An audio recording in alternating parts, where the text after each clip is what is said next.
Hello, আশা করি সবাই ভালো আছেন। ছাবা ট্রেলারটা দেখলাম। ট্রেলারটাকে আমি দুর্দান্ত বলতে পারতাম, কিন্তু আমি বলছি না। আমি এটাকে বলবো যে একটা প্রপাগান্ডা সিনেমার অন্যতম এজেন্ডা হতে যাচ্ছে এই সিনেমা। কেন? এখানে আমি দুইটা ব্যাপারে নিয়ে কথা বলতে পারি। একটা হচ্ছে যে এই সিনেমা যদি শুধু একটা মুভি হয় তাহলে আমার রিভিউ একরকম হওয়ার কথা, আর যদি এটা একটা প্রপাগান্ডা হয় তাহলে রিভিউ আমার অন্যরকম হওয়ার কথা। কিন্তু আমি এটাকে প্রপাগান্ডা হিসেবেই ধরে নিচ্ছি।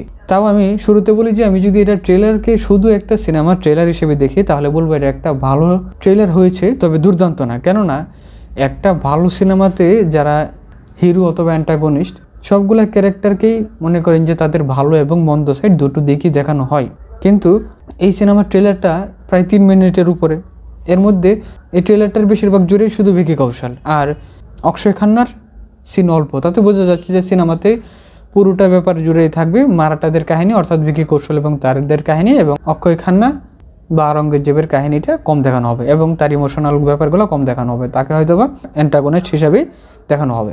কিন্তু আমি সিনেমার ট্রেলার বা সিনেমার একটা দুর্দান্ত ব্যাপার না দেখে আমি এটাকে প্রপাগান্ডা হিসেবে বলছি এই জন্য যে এই সিনেমাতে মূলত দুইজনের ফাইট দেখানো হবে, দুইটা জায়গার, দুইটা রাষ্ট্রের এবং দুইটা বড় হিরোর। একটা হচ্ছে ছাবা, যে শিবরাজ ছত্রপতির ছেলে, অন্যদিকে হচ্ছে আওরঙ্গজেব। যে দেখেন, একটা সিনেমা যখন ভালো করবে, নর্মালি যখন ডকুমেন্টারি সিনেমা ভালো করে তখন কিন্তু সেইগুলাতে ভালো করে দেখায় যে না, আমারই অবস্থা ছিল, আমার শত্রুপক্ষেরই অবস্থা ছিল, সে এই কারণে সে আমার বিপক্ষে গেছে, আমি এই কারণে বিপক্ষে গেছি। কিন্তু আপনি ইন্ডিয়ান সিনেমাতে যখন দেখবেন, বিশেষত বলিউড সিনেমাতে, অন্যান্যগুলোতে যেমন তামিল তেলেগুর মধ্যে অ্যান্টাগনিস্ট যারা থাকে তাদের ক্যারেক্টারও মোটামুটি ভালো মন্দ দুইটা সাইড দেখানো হয়। কিন্তু বলিউডে একদম মনে করেন যে বাজে কাজ করে ফেলে, একদম এজেন্ডার মতন সিনেমা করে ফেলে। যেমন আপনারা ইতিমধ্যে যারা কাশ্মীর ফাইলস দেখেছেন, এগুলো নিয়ে তো ব্যাপক কথা হয়েছে, এগুলো নিয়ে না বলি। কিন্তু এই যে অন্যতম একটা ভালো সিনেমা যেখানে আমি রণবীর সিংয়ের দুর্দান্ত পারফরমেন্স দেখেছি, সেটা হচ্ছে পদ্মাবতের কাহিনীটা যদিও রিয়েলিটি না, কিন্তু এটা একটা প্রপাগান্ডার এজেন্টের মতন মনে হয়েছে আমার কাছে। কেননা যে দেখেন, আলাউদ্দিন খিলজি আমাদের কাছে কিন্তু একজন বড় সম্রাট ছিল এবং সে বড় মাপের একটা লোক, কিন্তু তাকে এখানে কিভাবে দেখানো হয়েছে একজন কাপুরুষ হিসেবে। কীরকম? যেমন আপনারা অন্যান্য সিন যদি বাদই দেন, লাস্টের দিকে যখন শহীদ কাপুরের সাথে রণবীর সিং ফাইট করে, তখন শহীদ কাপুরের সাথে সে ফাইটে পারছে না, শহীদ কাপুরকে কী করছে, পিছন দিক থেকে বেরুতার মতন আক্রমণ করে মেরে ফেলেছে, যেটা আসলে সমানে সমানে তাল দেওয়ার মতন না। এটা আসলে মুসলিমদের প্রতি একটা নেগেটিভের সাইডের মতন। আর তার ক্যারেক্টার তো একদম পুরো নেগেটিভ মনে হয়েছে, মাগিবাজ একটা ক্যারেক্টার এইরকম। যাই হোক, এটা আসলে তো উচিত না। কারণ হচ্ছে যে তখনকার সময় অনেক ধরনের যারা রাষ্ট্রনায়ক ছিল বা রাষ্ট্র পরিচালনা করতো বা সাম্রাজ্য পরিচালনা করতো, তাদের একাধিক বউ ছিল বা অন্যদের প্রতি একটা আকাঙ্ক্ষা ছিল, এই ব্যাপার ছিল। সেই পরিবেশ অনুযায়ী কিন্তু ঠিক আছে। যাই হোক, আমি কথা বলছি যে এই ছাবা সিনেমাতে যে আমরা ভিকি কৌশলবাসী বা যে ছত্রপতির ছেলে হিসেবে আমরা তাকে যথেষ্ট ভালো দেখানোর, যা দেখানোর দরকার দেখাক, আমার অসুবিধা নেই, বা একজন দর্শক হিসেবে আমি আপত্তি করি না, কখনোই করব না। কিন্তু ব্যাপার হচ্ছে আওরঙ্গজেব তো মুসলিমদের কাছে একজন হিরো, এবং সে হিরো না, সে বড় এক ধরনের রাষ্ট্রনায়ক। আপনারা যদি আওরঙ্গজেবের সত্যিকারের ইতিহাসগুলো জানেন, যে তার ভালো সাইড মন্দ সাইড এগুলো জানেন, পড়েন অথবা ইতিমধ্যে যারা পড়ে ফেলেছেন, তারা দেখবেন যে যারা আওরঙ্গজেবের যেসব বায়রা ছিল এর মধ্যে সবচাইতে বুদ্ধিমান, সবচাইতে কৌশলী এবং ধর্মের দিক থেকে ধর্মের অনুসারী ছিল আওরঙ্গজেব। সে তার ভাইদের হত্যা করেছে, সে বিভিন্ন কারণ ছিল, রাজনৈতিক কারণে বর্তমানে অনেকের ভাইদের মেরে ফেলে, স্বাভাবিক, এটা করবেই। আর আরেকটা হচ্ছে যে সে শাহজাহানকে আটকে রেখেছিল, সেটাও রাজনৈতিক কারণ। এবং সে তার অন্যতম একজন, যেটা নিয়ে মানুষ অনেক বেশি কথা বলে, তার বড় ভাইকে দারাকে সে ক্ষমতা দখল করতে দেয় না, দিবেই না। কারণ হচ্ছে দারা হচ্ছে অনেকটা হিন্দু ধর্মের, যারা বাংলাদেশের মতন যারা এরকম বলে না যে আমি নিরপেক্ষ, ধর্মনিরপেক্ষ, কিন্তু কাজ করে অনেকটা হিন্দু ধর্মের লোকজনের মতন। আর মুসলমানদের ধর্মে কোনো কাজ আসলে সেটার বিরোধিতা করা শুরু করে, মানে যারা আসলে নিরপেক্ষ না, ধর্মনিরপেক্ষ না, কিন্তু এই যে বাঙালি দেশের বা বাংলাদেশের যারা এরকম সেকুলারিস্ট, এদের মতন উল্টাপাল্টা কাজ করে, ওই রকম কাজ করতে হচ্ছে দারা। আপনার ইতিহাস পড়লে বা ইতিহাস জানলে এই ব্যাপারটা জানবেন যে দারা মূলত এই জন্যে এই উল্টাপাল্টা কাজ করতে পারে, এই জন্যে মূলত আওরঙ্গজেব তাকে সরিয়ে দিয়েছিল, আর বাকিদের সবাইকে মূলত রাজনৈতিক কারণে সরিয়ে দিয়েছিল। আর এখানে ব্যাপারটা এমনই ছিল ওই সেই সময়কার পরিবেশ অনুযায়ী যে সবচেয়ে বেশি বুদ্ধিমান, কৌশলী সেই ক্ষমতা দখল করবে। আর ক্ষমতা দখলের পর আওরঙ্গজেব যেসব কাজ করেছে সেগুলো ভালোই কাজ করেছে, এবং সে যেই কাজগুলো করেছে একজন রাষ্ট্রনায়ক হিসেবে, একজন সাম্রাজ্যের অধিকারী হিসেবে, সেগুলো মুসলিমদের জন্য বিরাট বড় কাজ ছিল। সেই কারণে মুসলমানদের কাছে সে একজন হিরো।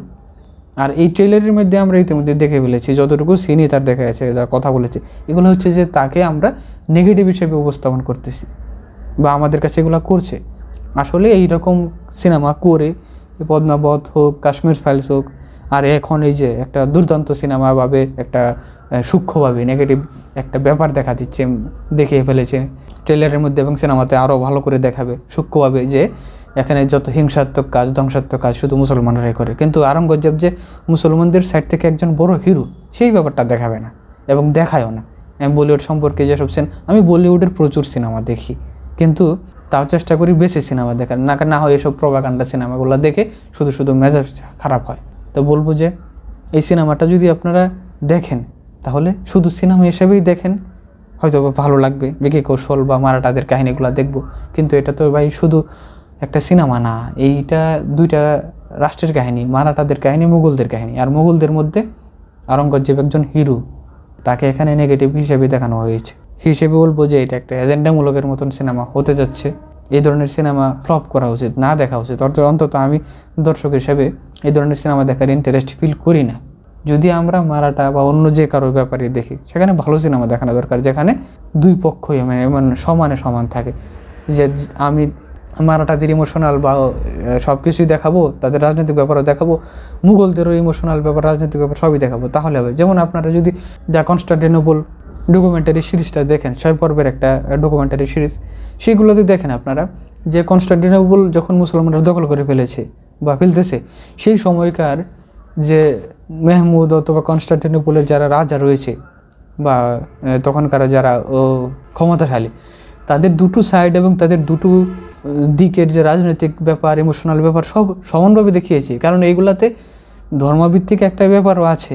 আপনারা এইগুলো দেখেন, এগুলো না দেখে এইরকম বলিউডের মধ্যে শুধু একচেটিয়া ব্যাপারগুলাই দেখায়, যেটা আসলে খুবই হতাশাজনক, দুঃখজনক।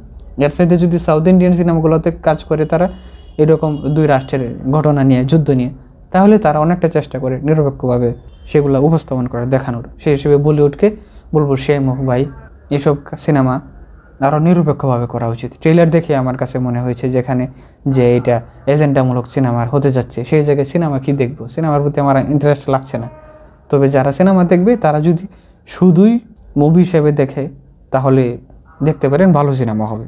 কিন্তু এটাতে তো ভাই শুধু সিনেমা হিসেবে দেখাবে না, এইগুলাতে মানুষের মাথায় ঢুকিয়ে দেয় যে না, মারাঠারাই ভালো আর মুসলমানরাই খারাপ।